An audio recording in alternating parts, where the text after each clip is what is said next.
Vamos falar agora sobre a neurociência da motivação. Quando eu aprendi sobre esse tema, quando eu comecei a aprender sobre esse tema, isso me ajudou muito. Porque, como educador, um dos pontos que mais me inquieta é justamente entender por que acontece a desmotivação e o que fazer com ela. Você já sentiu ou já conversou com algum colega? Puxa, os alunos hoje parece que têm mais indisciplina, estão menos motivados. Vamos entender um pouquinho sobre isso.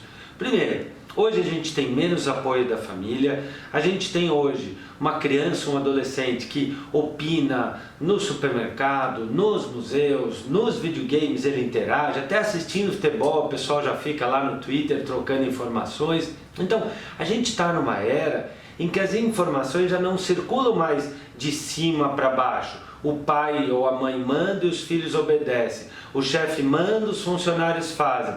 Nas empresas, a gente está indo para um modelo mais circular de liderança, o modelo da troca, das famílias também. No mercado é assim, o consumidor hoje, ele determina o tipo de produto ou serviço. Então, é importante a gente entender que é a partir da construção de um contexto de troca significativa que a aula vai conseguir realmente entrar na alma, no cérebro e chegar no coração do nosso aluno.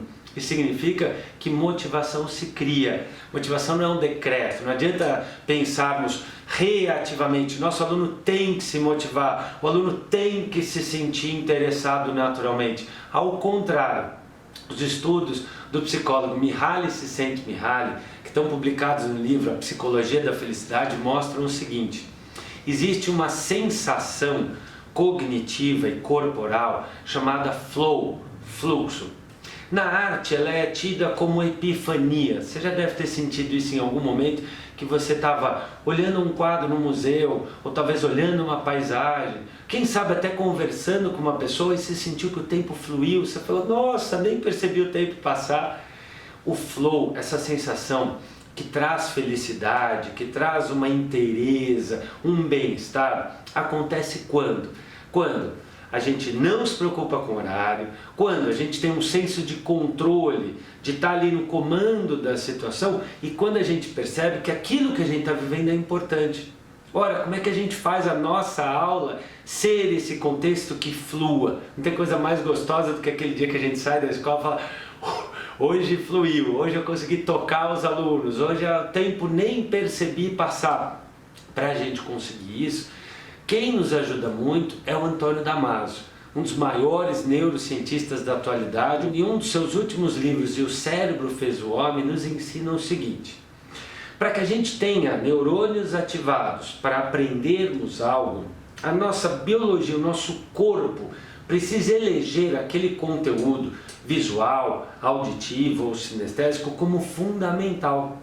Ele explica no livro que o que nos move, o que nos comove, o que nos direciona a atenção é a percepção de que aquela informação, aquela experiência, aquilo que estamos vivendo, ouvindo, sentindo, é importante. Por quê? Como seres biológicos, nós precisamos sentir que o conteúdo é importante para incorporarmos o desejo de aprender ao nosso corpo, que determina o nosso cérebro. Olha que interessante, muitas vezes a gente pensa, não, aprender é coisa da cabeça.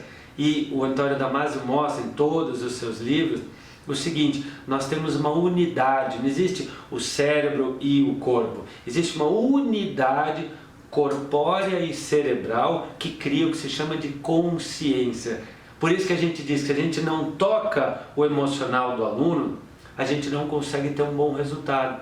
Muitas vezes a gente pensa, eu tenho que tocar a cabeça para o aluno se motivar, quando na prática, hoje a neurociência nos ensina a fazer um contrário, inverter um pouquinho essa lógica e perceber, não, primeiro eu toco o coração do meu aluno. E como é que eu vou tocar o coração do meu aluno? Tem uma dica muito legal que eu aprendi com a doutora Thelma Pantano ao citar a pirâmide do aprendizado. Ela comentou estudos interessantes que você pode acompanhar aí na sua tela, que mostram dados muito bacanas sobre como motivar o nosso aluno. Veja lá, entender a maneira com que os alunos aprendem pode nos ajudar muito em sala de aula. De acordo com um estudo norte-americano divulgado pela professora Thelma Pantano, existe uma pirâmide de aprendizagem. Nessa, apenas 5% do que aprendemos advém da aula expositiva e 10% da leitura, justamente o conjunto mais comum de estímulos que o aluno recebe na escola. Os elementos audiovisuais representam 20% da aprendizagem e a demonstração prática, um filme, uma explicação, um experimento, 30%. Já a discussão em grupo é responsável por 50% da aprendizagem, ao passo que a atividade prática, realizar atividades, fazer a lição de casa, uma ação concreta a partir do ensinamento, nos ajuda em 75% na fixação do conteúdo. Finalmente, ensinar os outros, apresentar seminários, participar de debates, dizer no final da aula o que aprendeu, fazer um resumo da aula anterior, responde por 90% da aprendizagem. E na sua aula, como é que está a sua interação? Como você apresenta os conteúdos? Porque é a partir da sua energia e de como você trabalha os conceitos e principalmente a forma de transmiti-los que você vai conseguir tocar o coração, tocar o corpo do aluno para que o seu cérebro perceba, nossa, hora de prestar atenção. E o bacana é entender que a neurociência também nos trouxe hoje um outro conceito chamado plasticidade cerebral. O que significa o seguinte: sabia que se você trabalhar malabarismo por 3 meses, aprender a jogar bolinhas para o ar, você depois vai tornar a sua córtex motora, a área responsável por esses movimentos, mais gordinha? Pois é. Você sabia que se você cantar músicas durante 3, 4, 5 meses, a área da memória visual vai aumentar? Isso significa que assim como a gente pode fortalecer músculos por meio de uma prática continuada, a gente também pode recrutar neurônios para aprender de um jeito diferente uma matéria. E é por isso que é importante a gente entender que o aluno pode aprender um conteúdo de um jeito diferente. Às vezes, você não consegue tocar o aluno não porque você é incompetente ou desinteressado, e o seu aluno também não quer dizer que ele é incompetente ou desinteressado. A maneira como você está tocando o seu aluno não está funcionando. Talvez está muita exposição oral, talvez você passa muitos filmes, mas pouca interação. Usar daquele conceito da pirâmide de aprendizado e principalmente entender que o cérebro do aluno pode modificar-se ajuda muito. Por quê? Às vezes aquele teu aluno vai dizer assim, mas eu sou burro, eu sou desconcentrado, eu não consigo aprender, eu não tenho paciência.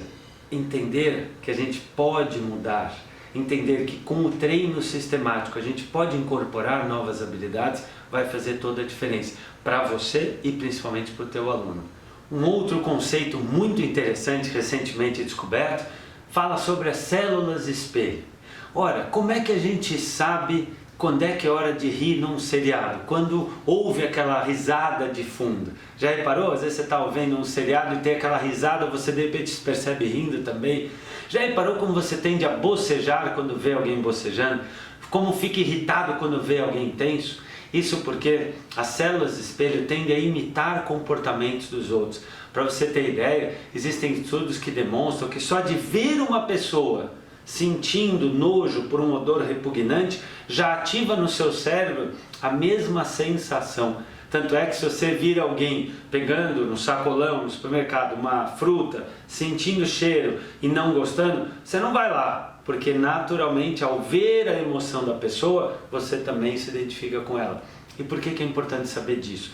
Porque a partir da nossa energia, do nosso brilho no olho, do nosso astral, da nossa animação, da nossa motivação, a gente vai construir nas células espelho do nosso aluno uma reação similar. Professor que entra na sala de aula, andando cabisbaixo, que para na frente dos alunos assim, pois não, alguém tem alguma dúvida? Professor que fica assim, e aí, mas alguém está com alguma dúvida? Olha, porque isso cai no vestibular. Essa cara tensa, ou a cara desmotivada, cara de coitado, cara de estresse, tudo isso está propagando para o aluno o quê? Uma energia de desmotivação ou de medo. E é por isso que eu vou finalizar essa nossa reflexão colocando 5 pontos que fazem muita diferença na construção da motivação. O primeiro deles é o status. Tudo aquilo que é bem cuidado, tudo aquilo que tem um bom status, tudo aquilo que é bem apresentado, dá mais vontade de ver. A nossa biologia, ela é motivada pelo belo, pelo cuidado, pelo colorido, pelo que tem movimento. Trazendo isso para a sala de aula, acompanhe aí as dicas interessantes na sua tela para fazer a diferença no status da sua mediação docente.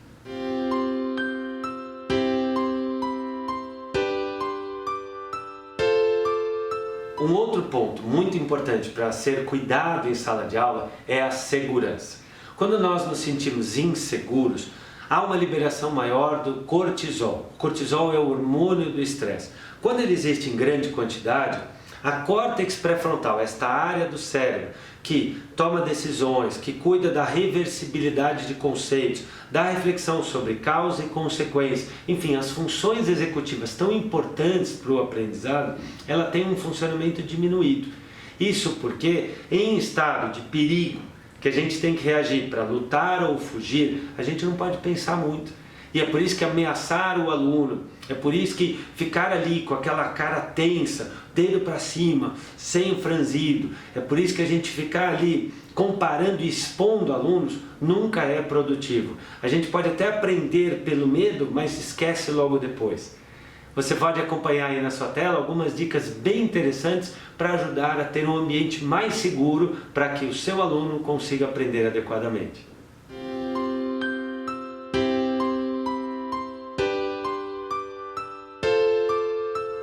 O terceiro item é justamente a autonomia. Como é gostoso quando alguém acredita em nós, quando alguém nos empodera da capacidade de aprendermos e realmente nos outorga, confia em nós.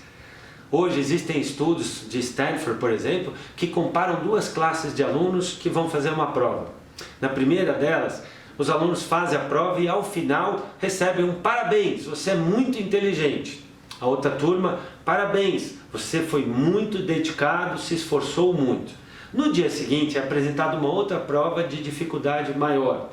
A primeira turma tende a desistir mais rapidamente, ao passo que a segunda turma tende a tentar por mais tempo e com isso consegue notas melhores. Apenas esta fala, você é inteligente e aqui você é esforçado. Estimular o nosso aluno a buscar mais, a tentar mais, a dar mais de si, a buscar novas maneiras de aprender e principalmente você deixar com que o aluno consiga ser o autoavaliador do seu aprendizado. O aluno responda a pergunta do outro aluno e mais uma série de dicas que você vai ver agora faz a diferença para que o aluno consiga se sentir o quê? Confiado do direito de conseguir chegar na melhor versão de si mesmo. Acompanhe aí na sua tela então as dicas para ajudar na autonomia do seu educando.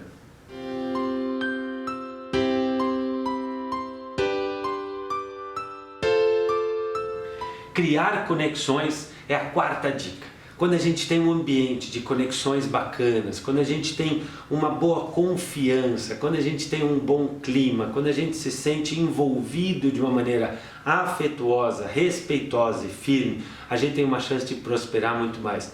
Isso porque com bons relacionamentos o cérebro tem uma boa dosagem de endorfinas, que são calmantes, de serotonina, que vem pelo bem-estar do convívio, e também da dopamina, da alegria. A dopamina é o neurotransmissor da felicidade que vem de conviver num ambiente onde a gente se sente aceito, querido, validado e valorizado pelo que é, cada um na sua natureza. Você vai ver aí na sua tela uma série de dicas interessantes para ajudar a criar esse senso de boas conexões.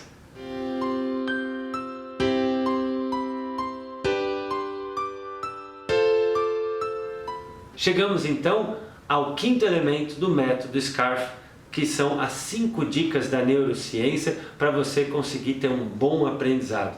E aí a gente fala de justiça. Justiça é simplesmente uma das coisas mais importantes, porque quando a gente tem uma sensação de injustiça, a gente tem menos condição de ficar atento. É como se você vê alguém que faz um crime sair impune, você vê uma notícia de corrupção, qual é a sensação que você tem? De desmotivação, de deixa pra lá, de apatia. É por isso que é importante a gente ter uma equidade no trato com os alunos, meninos e meninas, pessoas das mais diferentes origens. É por isso que é importante a gente cumprir o que promete. Por isso que eu vou oferecer para você aí algumas dicas bem interessantes para que a gente consiga ter uma sala de aula onde o aluno sinta que o que é falado é cumprido, que as regras valem para todos, para que ao sentir-se num ambiente justo, o emocional do aluno se sinta seguro para fazer a transição entre o que eu não sei e o que eu virei a saber, entre o que eu sou e o que eu posso vir a ser, entre o meu estado atual e o meu estado futuro. Acompanhe na tela.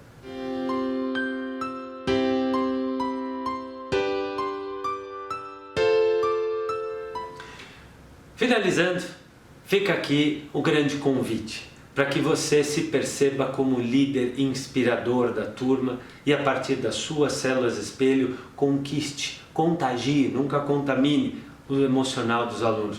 O convite é refletir que somos seres biológicos e é por meio da biologia, das sensações corporais que nós ativamos no cérebro o desejo e a capacidade de aprender. E também a lembrarmos que a partir do contexto de sala de aula, de pequenos ajustes, de pequenos cuidados, que a gente vai conseguir colocar o cérebro do nosso aluno em um bom estado. Lembrando que para a gente conseguir chegar na alma do nosso aluno, a gente vai precisar, antes de tudo, revisitar o quanto de alma nós mesmos dedicamos àquilo que vivemos e ao modo como ensinamos.